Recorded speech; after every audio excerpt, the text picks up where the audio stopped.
명사에 있는 조사가 예요, 이에요. 예요, 이에요 모습. 그래, 마찬가지예요. 예요는 저예요. 내 학생이에요. 아, 예. 내 예요가 붙는 거예요. 예. 왜 이 예요냐면 원래는 예요예요. 예. 고래가 이에요다. 그래서 워낙 같은 이가 가산하니까 이걸 지워서 에요가 이렇게 되는 거예요. 똑같은 구조입니다. 똑같은 구조를 생각하시면. 그러면은 명사에 대해서는 예요, 이에요 구별하는 것을 충분히 학생들이 이해를 할 거예요. 예요예요. 선생님, 예. 저기 그 이름에 받침이 있는 이름을 붙일 때, 이름을 부를 때 예. 우리가 이를 붙이잖아요. 예를 들면 김영삼 같으면 영삼이라고 하잖아요. 김영삼. 영삼가라고 안 하고 거기다 굳이 이를 붙여서 영삼이가 이렇게 얘기하잖아요. 예. 그것도 같은 맥락으로 봐도 되는 거예요, 그러면? 그거하고는 좀 틀릴 거예요. 그거하고는 철수가라고 하고 영삼 죄송해요. 대통령이 누가 영삼씨가 있겠습니까? 영삼이가 철수가 영삼이가라고 하는데 이건 좀 틀립니다. 이게 받침 때문에 결국은 얘기는 받침이 있기 때문에 예. 발음하기 어려워서 이건 추가로 집어넣은 거지 명사가 있어서 이를 쓰는 그런 개념하고는 좀 틀려요. 이건 어미입니다. 거기 어미의 얘기고 종결어미인데 여기는 진짜 조사 쪽이라서 조금 얘기가 좀 다른 쪽으로 가는 건데 좀 그건 틀리고요. 이름 뒤에 받침이 있는 이름 뒤에 조사가 올 때는 그 앞에 이를 넣는다 그거죠? 예. 뭐 오픈이네 집 그러면 왜 그 간판 있잖아요. 자파상 같은데 그러면 오픈이네 집 누구네 집 예. 누구네 집 놀러 가자 그러면 받침 있는 이름에는 그때 앞에 이가 들어가거든요. 그렇죠. 꼭 분의 명사가 받침으로 끝날 때는 이를 집어넣는 그거는 우리나라 말의 그 붙는 특징인가 봐요. 특징이에요. 일본인들에게 설명할 때 그런 거 이렇게 잘 납득하도록 설명하는 게 참 어려운 것 같습니다. 네. 그러니까 그런 경우에는 받침을 한국 사람들도 받침이 있을 때는 발음하기가 어렵다라고 가르쳐 주시면 돼요. 그래서 네. 될 수 있으면은 받침을 발음할 때 받침을 왜 슬라이드로 하는데 맹원이라고 하죠. 연음을 해서 받침을 없애려고 하는 경향이 있다고 하면 돼요. 가장 처음에 나오는 게 가이죠. 네. 거기서부터 스타트를 잘 시켜야 돼요. 전원이라고 하는 것부터 가니까 네. 저는 학생입니다 할 때부터 거기서부터 잘 가면 아주 쉬워요. 거기서부터 설명이 안 들어가니까 나중에 헷갈리고 그러는데 자 저는 학생입니다 됐어요. 이게 명사에 는가 붙는 경우하고 은가 붙는 경우가 왜 일본어는 와도노니 나한테 이코마리마스카라고 해요. 근데 이것도 가르칠 때 처음에 여러분들이 답을 가르쳐 주지 마세요. 여러분들이 한번 보세요. 애들한테 이거 뭐니? 라고 하고 이거 어떻게 해야 돼? 라고 이렇게 갑자기 생각을 할 수 있는 시간을 주세요. 막 일방적으로 그냥 가르쳐줘 그러면 지루해요. 재미가 없어요. 호기심이 없어져요. 선생님 다 가르쳐 주니까. 나는 아무것도 안 해도 되니까. 근데 우리 한국 분들이 욕심이 많아서 막 빨리빨리 막 많은 걸 가르쳐 주려고. 예. 근데 학생들은 생각보다 그렇게 소화 능력이 없어요. 근데 그냥 막 내 욕심 때문에 막 많이 가르쳐 주라니까 막 정신없이 가르쳐 주는데 그래봐야 결국 소화가 안 되니까 소화불량. 그러니까 많이 가르쳐 주려고 하지 마시고 될 수 있으면 본인이 생각하게끔 하세요. 요즘 대학에서도 언어교육 그쪽으로 많이 흘러갑니다. 많은 지식을 갖는 것보다는 간단하지만서도 충분히 자기의 의사를 전달할 수 있는 어떤 상황에서의 자기 뜻을 전달할 수 있는 정도면 충분하다는 교육적으로 느껴요. 그러니까 이런 경우도 예를 들어서 뭐 친구, 누나, 나, 또 뭐가 있을까? 바나카 이런 식으로 써놓고 예를 들면 뭐 선생님,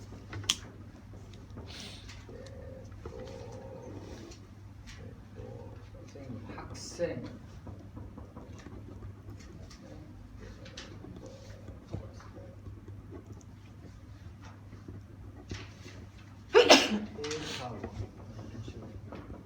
난 다음에 뭐 생각나는 대로 그때그때 쓰는 단어들을 써놓고 자 뭐가 틀리나요? 라고 물어보는 게 제일 좋아요. 왼쪽에 없고 오른쪽에 있는 건 뭘까요? 라고 해도 되고 한번 보세요. 어떤 공통점 이쪽에는 없지만 이쪽에 있는 게 뭘까요? 라든가 하나의 이쪽에 있는 것 하나의 공통점 각각의 공통점이 따로따로인데 뭐가 틀리나요? 라든가 뭐 여러 가지로 한번 학생들한테 생각을 해보게 하세요. 그러면은 이제 여기도 될 수 있으면 저처럼 이렇게 쓰지 말고 뒤에다 맞춰서 보기 좋게 학생들이 꼭 이해하기 쉽게 예. 그래서 쫙 맞춰주면 오히려 힌트가 그런 식으로 이쪽도 이 라인 제일 마지막 라인만 일치하게끔 이렇게 해서 써서 일부러 이렇게 보면은 역시 그 잘 보는 아이들은 여기에는 이게 받침이 있어요라고 하고 이쪽 받침이 없다라고 하는 친구도 있고 어떤 친구는 이제 여기도 받침이 없으니까 여기는 받침이 있고 하니까 잘 모르겠다는 친구도 있고 그래요. 이런 것도 좀 집어넣어서 이쪽에는 없게도 해보고 그러세요. 그래서 가르쳐 하다가 여러 가지 학생들 의견을 좀 물어보고 하다가 나중에 가르쳐 주면 돼요. 여기에는 마지막에 받침이 여기는 없고 여기 마지막이라고 하세요.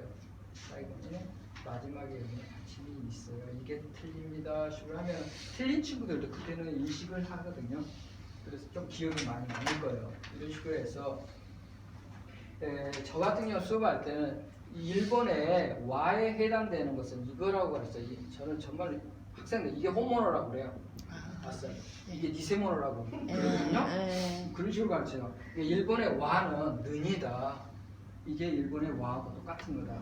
그런데 문제는 한국 사람들은 받침이 많이 나오면 발음하기가 힘드니까 받침을 발음하기 쉽게 하기 위해서 마루가 있는 이렇게 마루가 있는 부분을 써서 발음을 이쪽으로 가지고 오니까 선생님은 해서 이렇게 해서 발음을 하나라도 더 줄이려고 그런 경향이 있다. 이런 식으로 해서 그러니까 이거는 어쩔 수 없이 하나의 덤으로 만들어 놓은 거다. 이런 식으로 가르치면 앞으로 조사가 2개가 나올 경우는 마루가 쓰일 때는 붙어 있는 것은 받침이 있었을 때 붙인다고 생각해라. 그래서 이렇게 되게 슬라이더에서 읽는다고도 하고 나나메데 읽는다고도 해요. 대학에서는 이렇게 슬라이더에서 읽거나 연음이라고 하면 좀 학생들 용어에 익숙치 않아서 연음 잘 몰라요. 그러니까 뭐 슬라이더에서 읽는다든가 나나메데 읽는다 이렇게 하면 학생들이 좀 이해를 해요. 자 문제는 이런 식으로 가르치게 되면 와하고 과가 그게 반대잖아요. 무너져요. 이게 왜 반대. 여기도 반대란 말이에요. 그래서 여기도 저 나름대로 생각을 했어요. 이걸 어떻게 해야지 학생들이 안 잊어먹을까? 뭐 문제는 학생들이 안 잊어먹는 게 문제니까. 해서 제가 생각할 때는 그 당시에 한국어를 집현전에서 한국어를 만드는 그 한국어를 만드는 곳에서 학자들이 열심히 한국어를 만드는데 다마다마 고노 나이나이또라는 단어를 조사를 만들 때 점심시간이어서 밖에 나가서 점심 먹어서 막걸리를 한잔 하고 들어와서 취해서 만들다 보니까 이걸 반대로 만들어요.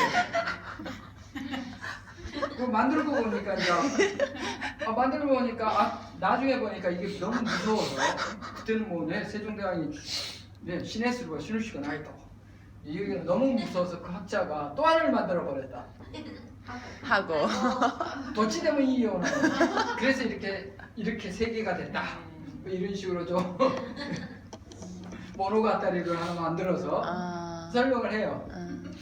그러면 욕받았자って 逆それでやむを得なくもう一つ万能的なものを作っちゃったねって言うんで 이런 식으로 좀 외우기도 하고 여러분들이 많이 스토리를 만드셔야 돼요.